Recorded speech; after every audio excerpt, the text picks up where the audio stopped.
Bonjour à tous et à toutes. Donc, les résultats que je vais présenter aujourd'hui sont issus de différents projets de recherche qui ont été financés par le CRSH et le FRQSC, mais particulièrement ceux que je vais présenter aujourd'hui sont issus d'une recherche qui a été menée avec Michel Robitaille, qui était professionnel de recherche à ComSanté, et nous avons travaillé sur les usages à des fins de performance chez les étudiants et les professionnels. Alors, pour commencer, de quoi parle-t-on?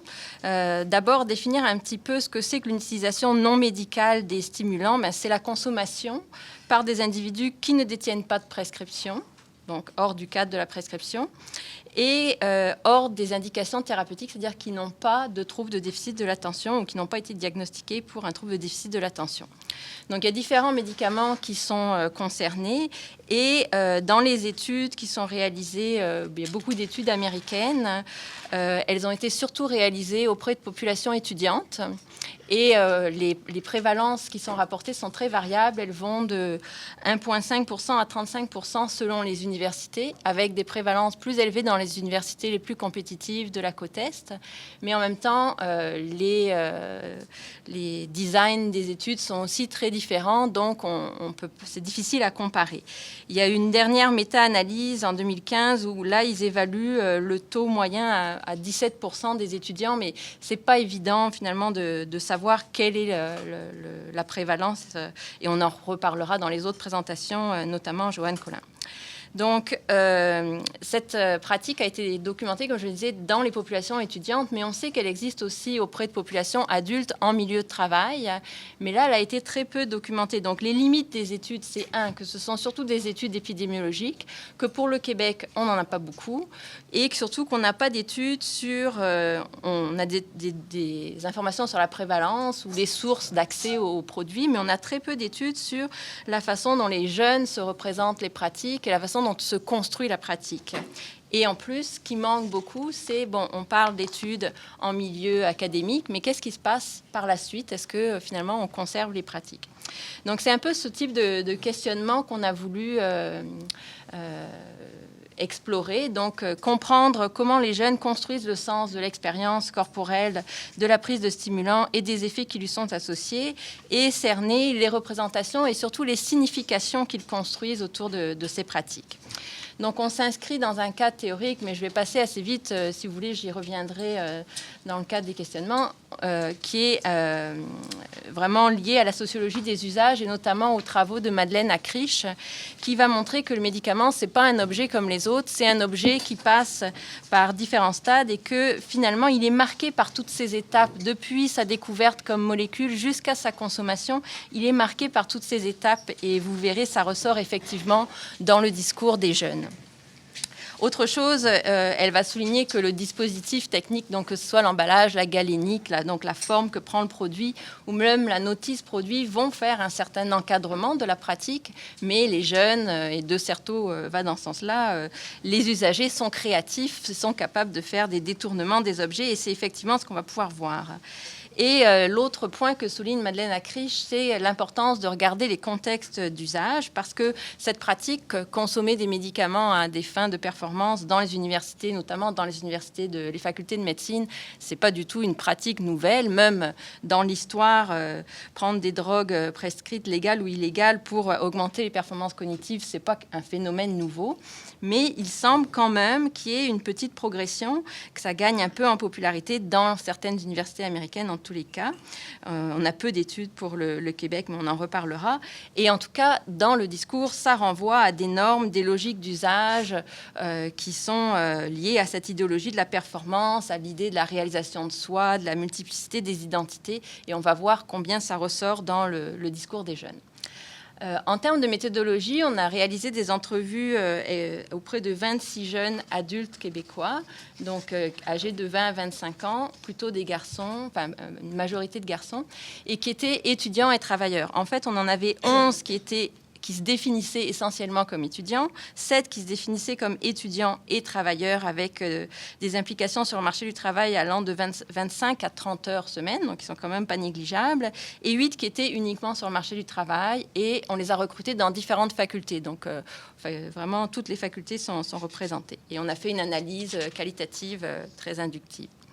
Alors, comment on commence les pairs, les amis jouent un rôle très important et les jeunes qu'on a rencontrés nous disaient qu'ils accédaient essentiellement aux produits par leurs amis, qu'ils leur vendent ou leur échangent les médicaments. Certains vont les acheter de revendeurs à des prix qui vont de 1 à 10 $ le comprimé.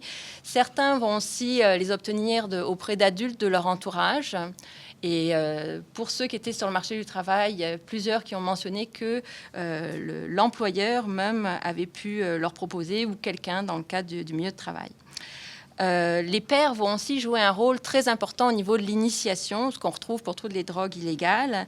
Mais souvent, ils vont nous dire, j'ai commencé une première fois, j'ai essayé avec un ami qui m'en a donné, et c'est comme ça que j'en ai entendu parler. Mais certains aussi disaient, j'en ai entendu parler dans le cadre, j'étais à la bibliothèque, j'ai entendu des étudiants qui disaient qu'il existait cette soi-disant drogue magique, j'avais envie d'essayer. Donc, ça peut être aussi dans ce cadre-là.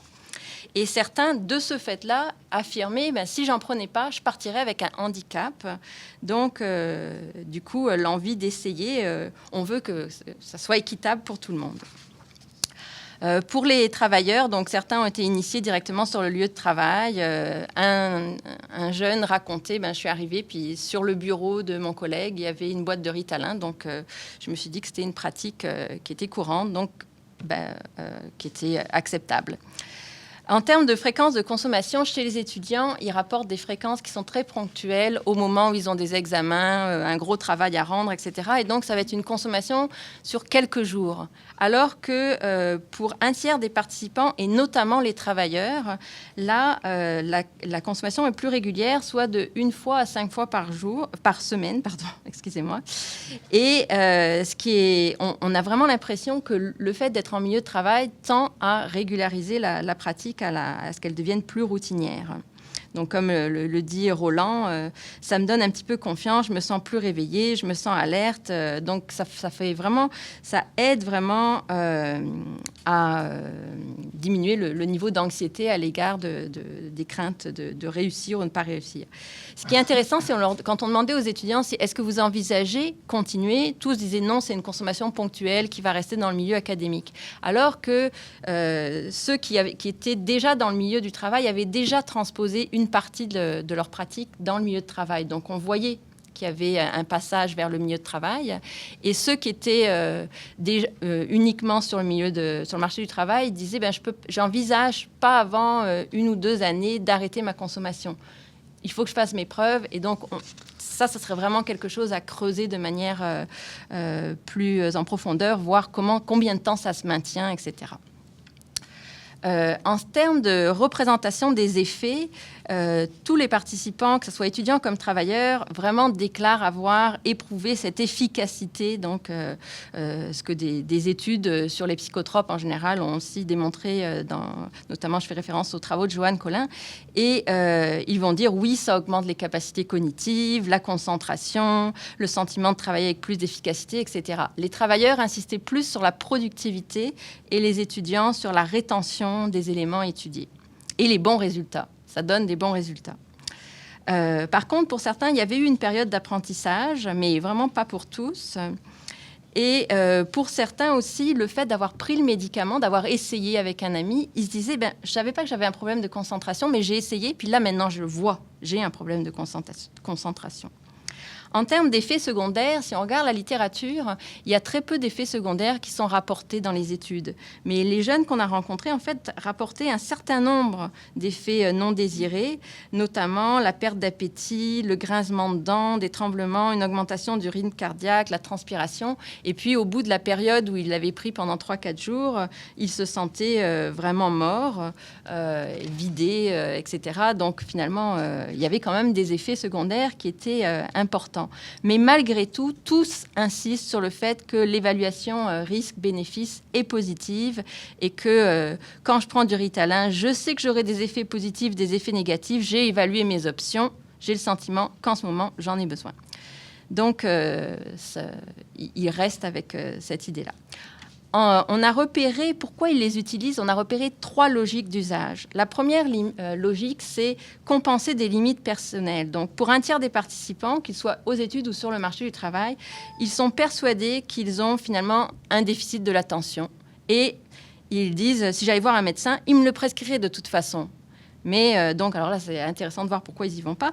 Mais donc, quelque part, c'est une forme d'automédication parce qu'on veut avoir un peu plus de contrôle, parce qu'on n'a pas aimé la relation avec le médecin, parce qu'on n'a pas un accès facile au médecin, on ne veut pas le regard moralisateur, etc. Mais ils ont fait des recherches sur Internet et ils trouvent, j'ai tous les symptômes, donc je sais que finalement, j'ai un trouble de l'attention et voilà. D'autres vont dire, ben moi, c'est peut-être pas un trouble de l'attention, mais j'ai un problème d'organisation, j'ai un problème de procrastination. À chaque fois que je me mets sur Internet, je me perds dans tout ça. Donc, vous voyez, vous pouvez tous vous y mettre. Donc, après, et donc, de ce fait-là, ils avaient envie de prendre des médicaments. Une deuxième logique très importante, c'est s'adapter à des milieux qui sont jugés exigeants et compétitifs. Ils n'arrêtaient pas d'insister sur le fait que c'est de plus en plus difficile, que les exigences académiques sont très élevées, la charge de travail est exagérée, ingérable, on ne peut pas respecter les dates de tombée, etc. Et de ce fait-là, on est obligé, on devient trop stressé, et pour réduire le stress, on est obligé de prendre des stimulants. Pour les travailleurs, là aussi, les exigences du milieu de travail, charge de travail, nombre d'heures de travail, caractère trop fastidieux des tâches, les horaires, etc. Et surtout, il faut que je sois performant parce qu'il faut que je fasse mes preuves. Donc, il y a vraiment cette idée que ça réduit l'angoisse que je peux avoir et le stress associé à la perspective de ne pas réussir. On veut se sentir en contrôle, en pleine possession de ses moyens. Et comme l'explique André, il va dire j'ai l'impression que je suis fonctionnel quand je consomme. Je suis capable de travailler plus à un point que ça fait la différence entre qu'il me garde à la job ou qu'il ne me garde pas. Donc, vous voyez, les incitatifs sont forts. Certains aussi vont dire que le recours aux médicaments, c'est un moyen de se démarquer. Donc là, dans le premier cas, c'est survivre à un environnement qui est trop exigeant. Et dans le deuxième cas, c'est je veux me démarquer parce que c'est un environnement très compétitif. Et comme l'explique Jean-Baptiste, des noms tous fictifs, c'est une compétition en bout de ligne, surtout à l'Université de Montréal, où la moyenne en droit est calculée, où ta note est déterminée en fonction de la moyenne. Tout le monde est contre tout le monde. Alors tu veux sortir en top, fait que tu prends n'importe quoi pour avoir un edge. Donc, c'est vraiment cette idée-là. On veut améliorer les capacités psychiques pour essayer de se dépasser soi-même. Troisième logique de consommation, et les logiques ne sont pas exclusives, mais quand même, on les retrouvait de manière assez différenciée. Mais enfin, on peut être dans la deuxième et dans la troisième aussi. C'est assumer les multiples rôles sociaux. Donc, c'est comme l'explique Jean-Baptiste aussi. Donc, vous voyez, on le retrouve. Être capable de jongler avec une job, l'école, la blonde, t'occuper de toi-même, ça, c'est de la performance. Tout le monde veut être multitask, tout le monde a besoin d'argent, tout le monde veut aller à l'école, tout le monde veut une vie sociale. Donc, en fait, il le présente comme un choix personnel, un style de vie dans lequel on veut s'engager, un style de vie actif. On peut se demander si c'est un choix tant qu'il y a une injonction aussi sociale à réussir dans toutes ces sphères. Mais bon, eux le présentent comme un choix. Et le médicament, là, permet d'acheter du temps, comme ils disent. Donc, permet d'acheter du temps pour multiplier de manière artificielle toutes les identités dans lesquelles on veut s'engager. Alors, au-delà de ces différentes logiques, comment ils se représentent cette pratique? Comment ils la voient? Ce qui est déjà très, très, très, très net dans leur discours, c'est même si quelquefois ils vont parler d'une drogue, une drogue magique, etc., ce qui ressort beaucoup, c'est le statut du médicament. C'est pas une drogue. Ils vont en parler comme drogue quelquefois, mais c'est un médicament qui a été certifié, c'est une technologie, etc. Donc, bon, première chose. D'autres choses, ils vont dire, c'est pas un médicament nocif. Dans ma classe, tout le monde, il y avait toujours quelqu'un qui prenait du Ritalin, etc. Donc, c'est un produit familier qui fait partie de leur environnement. C'est un produit aussi, ils le prennent dans l'objectif de prise est légitime. C'est pas pour se droguer, c'est pas pour aller faire la fête, c'est pour réussir à l'université, réussir sur le marché du travail. Donc là, forcément, c'est un usage qui est légitime. Et dernière chose, ils considèrent que c'est un usage qui est banalisé parce que dans leur cercle d'amis, tout le monde le fait. Ils disent même, ça fait partie de la culture étudiante, ça, c'est tout le monde le fait. Alors qu'en fait, tout le monde ne le fait pas, mais dans leur cercle d'amis, tout le monde le fait. Et les études sur le calage avaient aussi montré qu'il y avait cette perception que tout le monde le fait, mais en fait, c'est dans mon petit cercle d'amis, tout le monde le fait.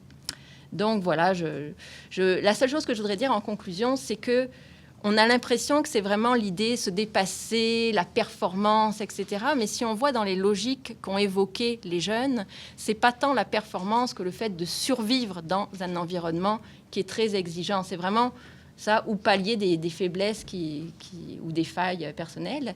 Et ça correspond en fait à deux représentations du corps. D'une part, le corps déficitaire qu'il faut réparer avec le médicament, et d'autre part, le corps dont on va augmenter les capacités et les possibilités grâce au médicament. Voilà, je vous remercie.